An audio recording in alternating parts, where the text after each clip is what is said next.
Before Trump tried to talk his way out of this story, Minab already looked like a confession. A girls' school stood torn open beside a struck IRGC compound. The kind of image that destroys every polished phrase about surgical war, the second you see it. Once that picture exists, the argument is no longer whether something went wrong. The argument is how fast Washington realized it had a political fire on its hands. Then came the sound that made this impossible to contain. Families screaming in the rubble. Children's school bags and books held up to the camera. Panic in a courtyard that should have been full of routine, but was suddenly a grave site with dust, smoke, and parents searching with their hands. And then the evidence got personal for the White House. Footage surfaced showing what appears to be a U.S. Tomahawk striking the IRGC facility in Minab, proving for the first time that the U.S. hit this area at all. That single frame narrowed the story fast, because once a Tomahawk enters the picture, denial stops sounding like caution and starts sounding like delay. That is exactly why Trump's reaction mattered so much. He floated the idea that Iran might have Tomahawks too, even though experts made clear the countries that have them are not the ones fighting for Tehran, and Iran does not have them. So in the middle of a story about dead school children, the president reached for a weapons claim that collapsed almost on contact. And before that contradiction had even cooled off, the Senate moved in. Nearly every Senate Democrat signed a letter demanding a swift investigation into the strike on the girls' school and any other potential U.S. military actions causing civilian harm. That is the real pressure triangle inside this title. Dead children, a president scrambling to redirect blame, and lawmakers sensing they may be looking at a war-defining scandal. So here is the question that matters. Was Minab a tragic targeting error? Or did it expose something even worse? That the guardrails meant to stop this exact kind of strike were already weak before the missiles flew. And Trump knew fast enough to start fogging the story before the evidence fully landed.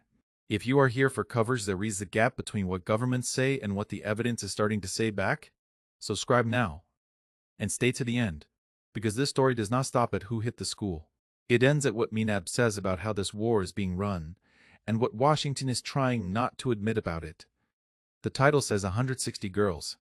The verified record is narrower than that exact phrase, but not gentler. The hard floor of truth is already brutal enough. A girls' elementary school in Minab was struck. Many of the dead were children. Senators later said the majority were girls between 7 and 12, and the administration ended up staring at evidence that moved faster than its own public line. That is why the story grabbed people by the throat. Rows of tiny graves. A victim still wearing her backpack. A roll call of the dead from a school day that should never have entered a targeting conversation in the first place.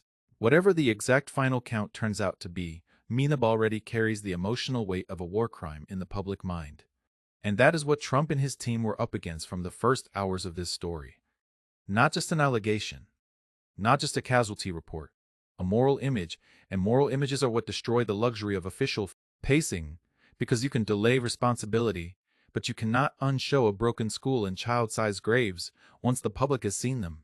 The administration's problem was that the more it tried to slow the story down, the more the story tightened. Every new visual did the opposite of what a holding statement is supposed to do. Instead of restoring uncertainty, the evidence kept narrowing it. Satellite imagery made that brutally clear. The school was not the only structure hit. Half a dozen other buildings in addition to the school were struck, including nearby facilities inside the same compound. That matters because it means Minab did not look like one random blast drifting into the wrong place. It looked like a bounded strike pattern. That single detail changes the moral geometry of the whole event. Because if the school had been the only damaged site, officials could hide a little longer inside accident language. But once multiple impact points show up across the same space, the question becomes harder and colder. If this was a strike package, then somebody built that package. If somebody built it, what exactly did they believe they were targeting? Human Rights Watch pushed that point further. Their analysis said at least 8 structures across the compound were directly struck by munitions, including the hit that severely damaged the school, and they emphasized that the school was walled off from the rest of the compound. That wall matters more than most people realize when this story first broke, because that wall is not just concrete. It is evidence that the civilian and military footprints were not the same thing anymore. A separate entrance says the same thing. A schoolyard says the same thing even louder. So if the strike package still flowed through that space, the problem was not some mystical fog of war. The problem was that the targeting logic appears to have lagged behind reality. And this is where the phrase tragic mistake starts sounding too soft.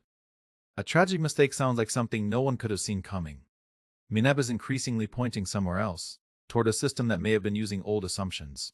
In a live war zone, with lethal confidence and insufficient skepticism, that is exactly where the preliminary U.S. assessment starts going.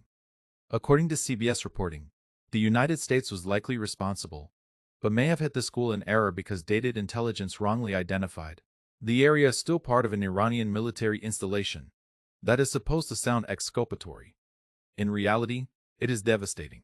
Because once you say dated intelligence, you are saying the system may have been looking at the past while killing in the present. You are saying the deadliest civilian image of the opening phase of this war may have emerged not from lack of capability, but from stale target understanding pushed through a precision machine that still believed it knew the ground. That kind of failure is politically more dangerous than a random misfire. A random misfire leaves room for bad luck. A stale target file raises a different question altogether. What other assumptions inside this campaign are already old, already raw, and already one strike away from becoming the next public atrocity? And then the possible source of that failure moved into view. Reporting on the preliminary probe says U.S. Central Command relied on target coordinates using outdated data provided by the Defense Intelligence Agency. If that holds up, Minab was not just a strike that went wrong. It was a kill chain running on old inputs and live explosives. That is the moment where the story stops being about one missile and becomes about an entire process. Who verified those coordinates? Who challenged them? Who looked at the current civilian environment? Who confirmed that a place once tied to a military footprint was still a military target? And who, if anyone, had the authority to stop the sequence before children entered the blast radius? This is also where the information war starts to split cleanly into motives. Iran wants the public to see deliberate slaughter, because that maximizes diplomatic and moral damage. Washington wants the public to sit inside procedural ambiguity, because ambiguity buys time and lowers immediate political cost. Israel wants distance, because distance narrows blame. But the independent evidence keeps steering toward a harder, middle, likely U.S. responsibility, likely not deliberate school targeting, and a deeply ugly possibility that the process itself was more reckless than advertised. That middle is why this story is so lethal politically. If the strike was deliberate, the implications are catastrophic.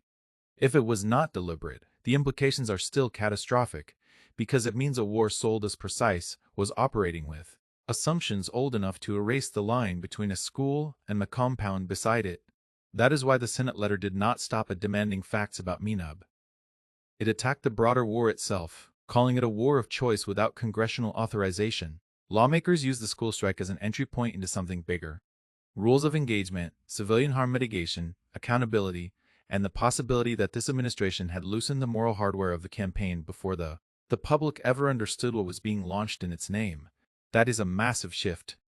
Minab is no longer just the most emotionally brutal image of the war. It becomes the diagnostic event through which the rest of the campaign is judged. Every latest strike inherits its shadow. Every White House assurance about precision now has to pass through Minab first. Every Pentagon claim of restraint has to walk past those graves. And notice what lawmakers were really asking, without always saying it in those exact words. They were asking whether this was an isolated error, or the visible product of a broader command climate that treats restraint as weakness and speed as virtue. That question is dangerous because it does not end when the investigation ends. It survives the investigation. Now bring Trump back into that frame. Because his role in this story is not just that he said something wrong. His role is that he said the wrong kind of thing at the wrong moment. He did not simply avoid responsibility. He reached for a false weapons trail that would have pushed blame back onto Iran, at exactly the moment evidence was starting to narrow toward the United States. That is why the titles Trump loses it. Energy exists in the first place, not because he was visibly shouting or theatrically melting down, but because the reaction pattern was the same pattern.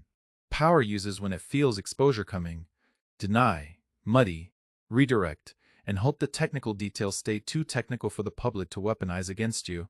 The problem for Trump is that the technical detail in this case is a tomahawk.